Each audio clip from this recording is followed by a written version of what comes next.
Interesting, that scripture that Cody read reminded me of the days of frontier medicine, pioneer medicine, when they were starting to figure things out, how the body worked, and they were performing surgeries on people to cut things out. All sorts of weird things they thought back then, but they were doing it without anesthetic. So they were just hacking into people, and they were awake and screaming and getting stuff out. And then as they started to develop medicines and drugs that could put us asleep and numb the pain, the medical board thought that that was wrong because, God made us to have pain, and that was just something we should experience. That was natural.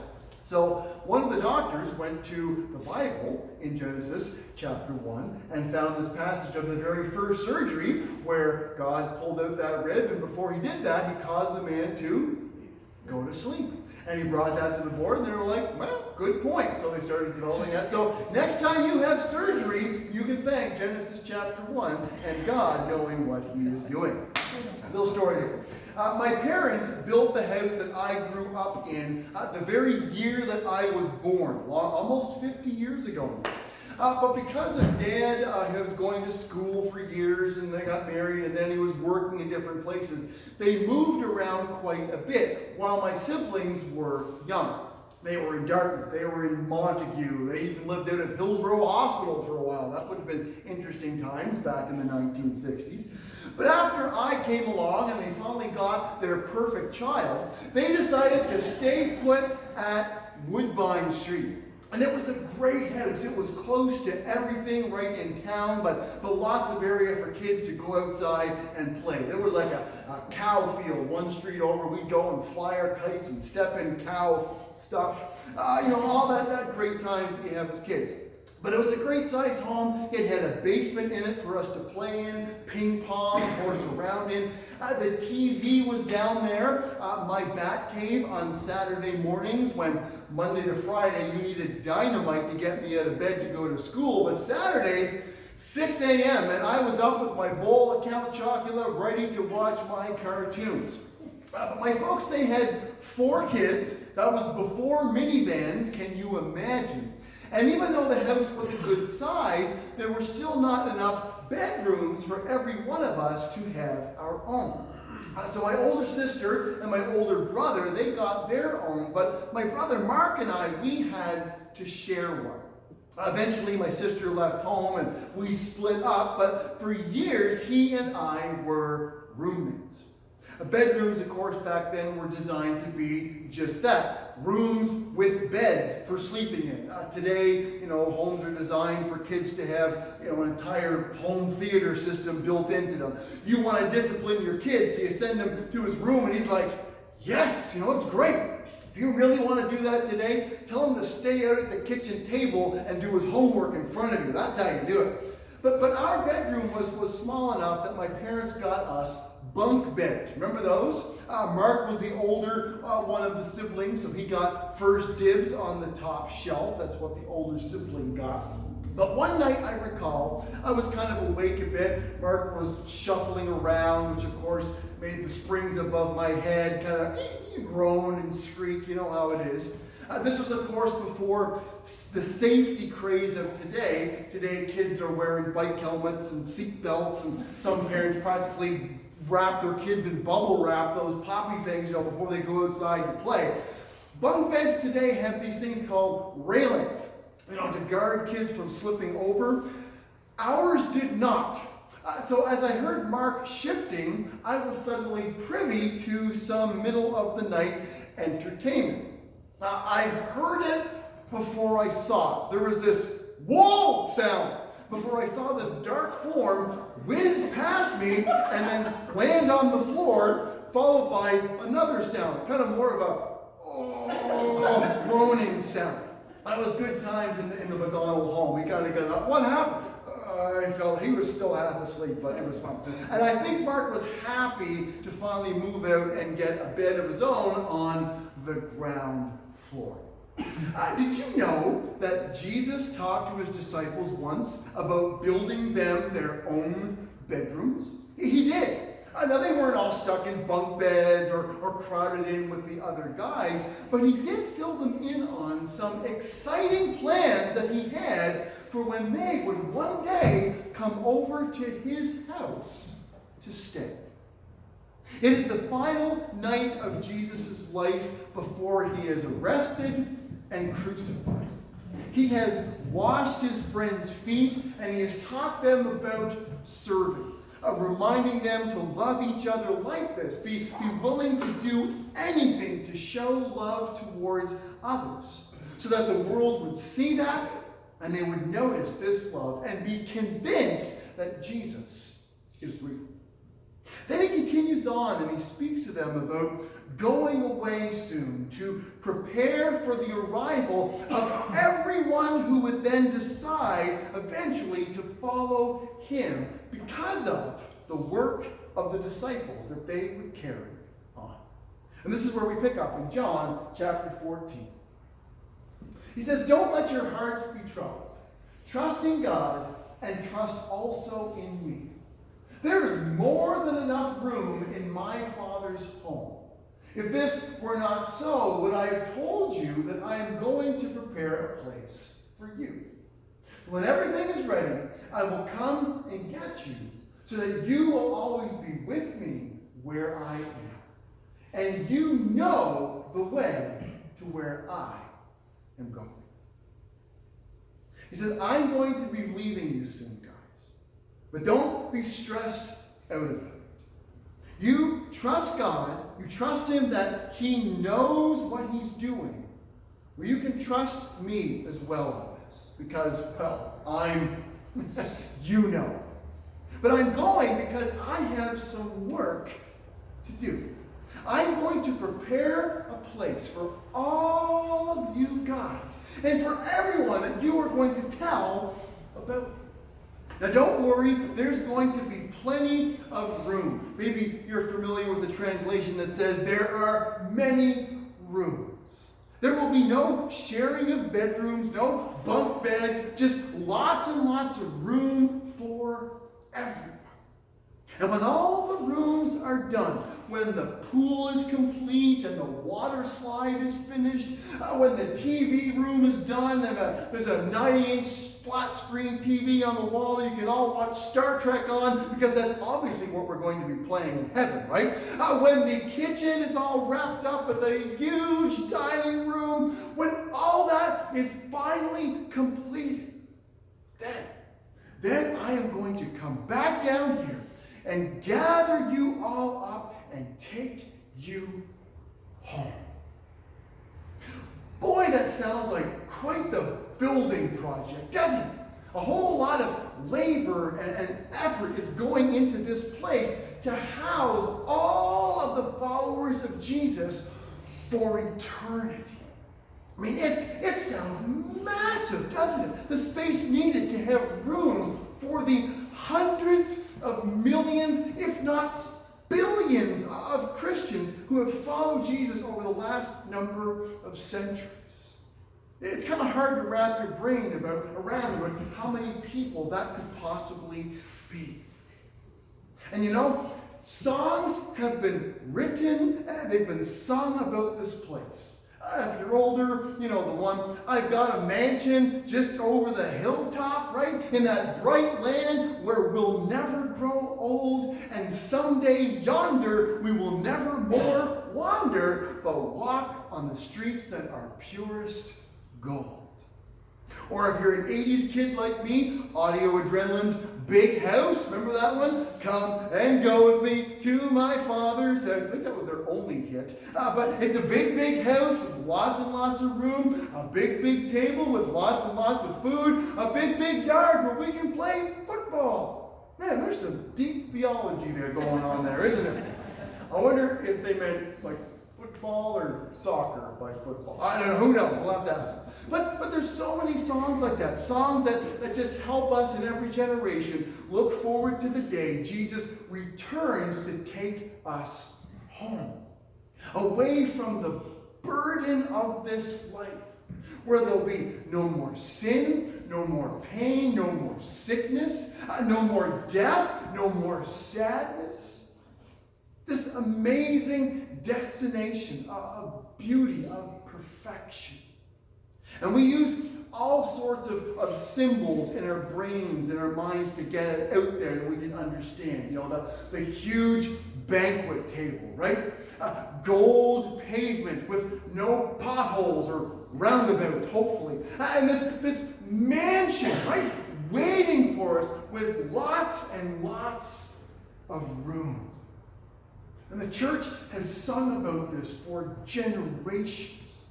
Christians have looked forward to this day since shortly after Jesus returned to heaven to start working on this place. Now, why do you think it's taking him so long to finish? Do you think there's, a housing crisis going on in heaven like there is in Canada? Maybe a bit of a labor shortage? It's really hard for him to track down some decent plumbers and good electricians who can keep the costs lower, I could give him the names of a couple of good drywallers if he needs them. Perhaps real estate is the issue there as well. The cost of land here has been skyrocketing, so maybe it's difficult to buy up enough land to build this huge place. That's a lot of rooms, aren't there? Now, I don't really think there's any issues like that going on. After all, God created the entire world, the whole universe, in fact, simply by saying, "Let there be." And there was, just like that. He didn't need to hire a bunch of bulldozers to come in and carve out the valleys and to have dump trucks come along to haul away all the dirt left over. He didn't need to wait for building permits to start work on forming the mountain peaks. He did not require a committee to bounce ideas back and forth about how much hydrogen to helium ratio there needed to be for the sun to work, right? God just said it, and boom, there it was.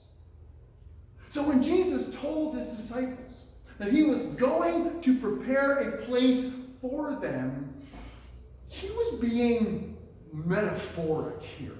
He didn't head back on up to heaven after everything and pop on a hard hat and give the go-ahead for the trucks to start pouring the concrete foundation of this place. He spoke to them in a manner they would understand. Heaven is going to be a place, guys, with enough room for all of you. Enough room for everyone who wants to join us. See, his point was to encourage his guys to get out there after he left and start the work of sharing this good news they now had.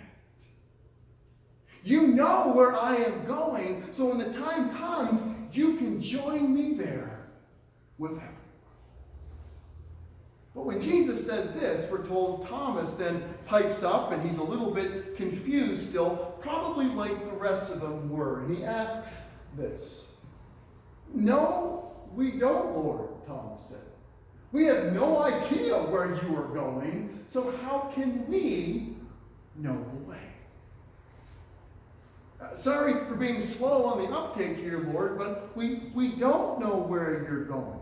We must have missed out on the details of all of that. My daughter Danielle went down to Boston this summer with some of her friends. They did some shopping, lots of fun there, and then they went and they took in a ball game between the Red Sox and the Blue Jays.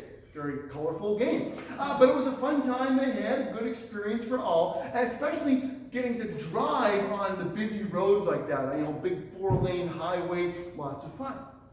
But before she left, her grandfather asked her which way she was going, through this area or this one.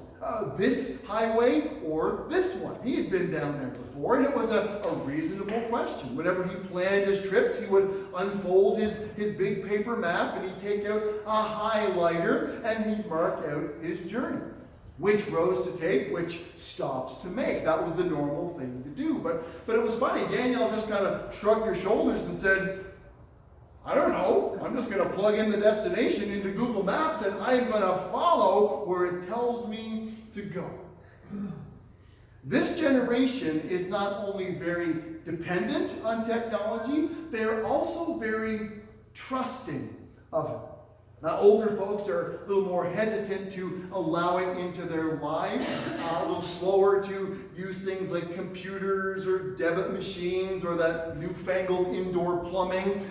The day they give me a car that talks to me and can drive itself, I'm calling it kit and never looking back. Bring it on. But younger people, they love technology. They have grown up with it. They feel comfortable using it. And they trust that it is good and it will always lead them in the right direction. There's pros and there's cons about that, but another topic for another day. Jesus wanted his followers to trust him. You are going to come where I am going. And when they expressed their concern about where that was and how to get there themselves, well, Jesus answered.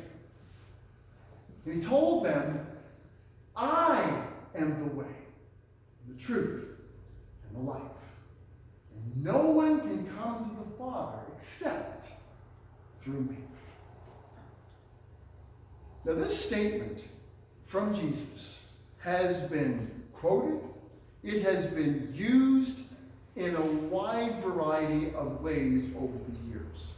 At times to give strength to a cause or an ideology that a person or a group is fighting for, they're working to uphold.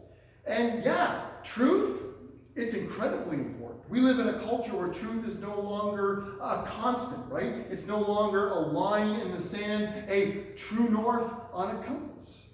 We speak today of individual truths that can come and go, that can morph and change based on how you are feeling that day or just an experience that you have gone through.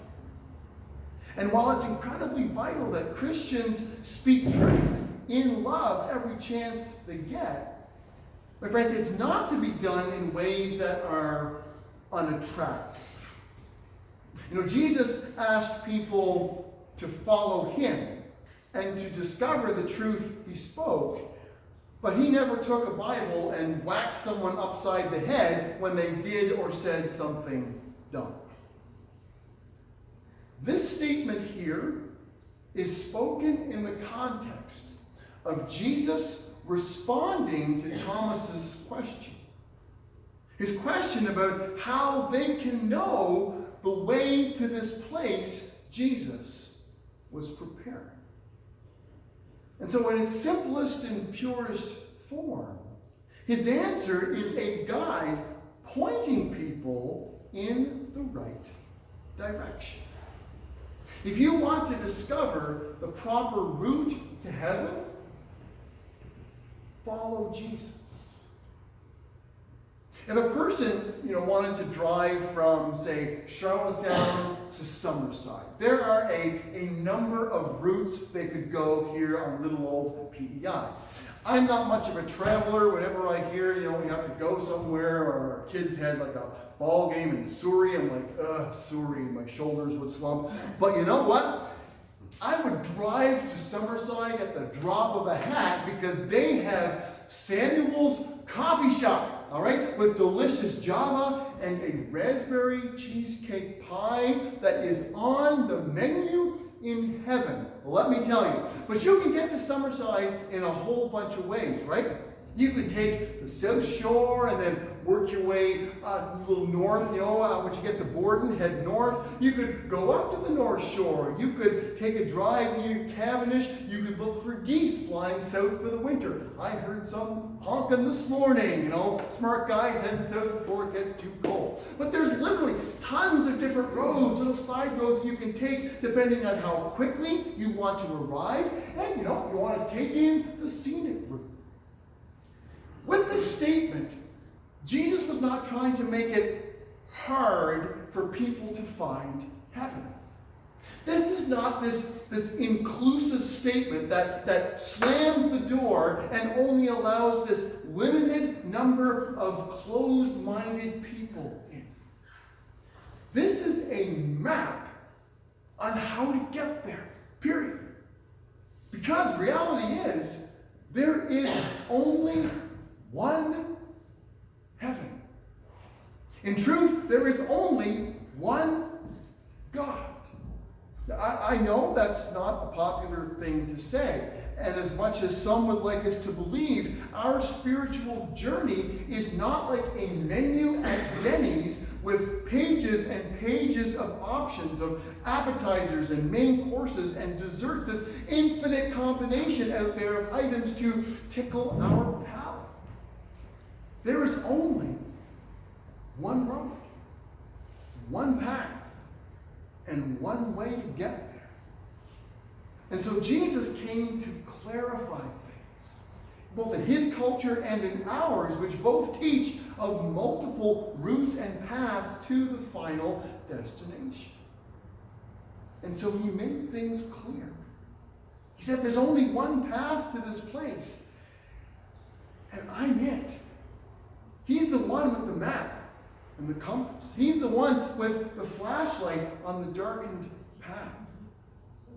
He did not say this in order to make it harder to make it to heaven. He told people the truth, that all of the ideas and the thoughts and the beliefs about multiple paths and multiple ways to get there, that they are all made up and not true. If you came to me and asked how to get to Summerside, you didn't know the way, and I told you, head straight to Wood Islands and take the ferry across and follow the signs that say Antigonish, you might get a tour of the hometown of Brenda Rancourt, but you will not be able to get a coffee from Samuel's because I led you the wrong way.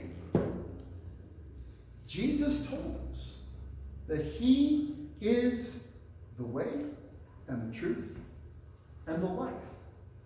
He told us this because he wanted as many people as possible to hear this, to discover how to know where he was going, to prepare a place for them. He didn't make the door small. He didn't make it harder for people to find their way to heaven. He showed. He opened it up for the world, for everyone to hear and to know how to have hope. And now, it's up to us to tell them. Let's pray. Father, thank you for this very simple map that you have given to us. And Jesus telling us and Jesus telling the world that the way to you, the way to eternity, the way to heaven, is through him. We hear so many lies in our world related to just about everything under the sun. And how to know you and get to you, there are a plethora of ways that people have come up with and decided to spread them. And so, Father, I would just pray as your people today that we would take to heart this important truth. That Jesus came not to make things harder, not to make the door smaller, but Father, to simply lay out a path and to show the world how to get to the Father, how to get to you. Help us to share that with the world. In Jesus' name.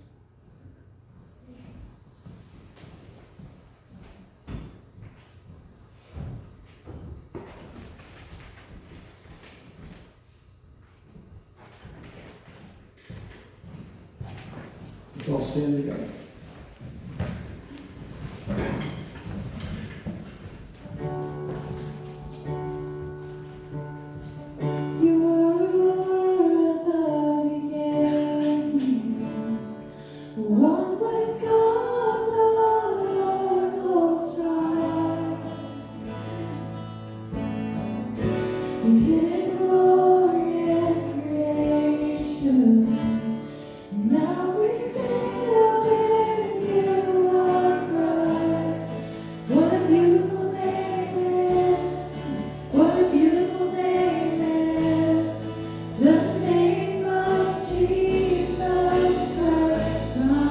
King.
we see you all here next week. Before we go, I just want to wish happy birthday to a young man up here on the stage behind me. 64 today. Let's sing one more song. Happy birthday to you. Happy birthday to you. Happy birthday, dear Bruce. Happy birthday to you.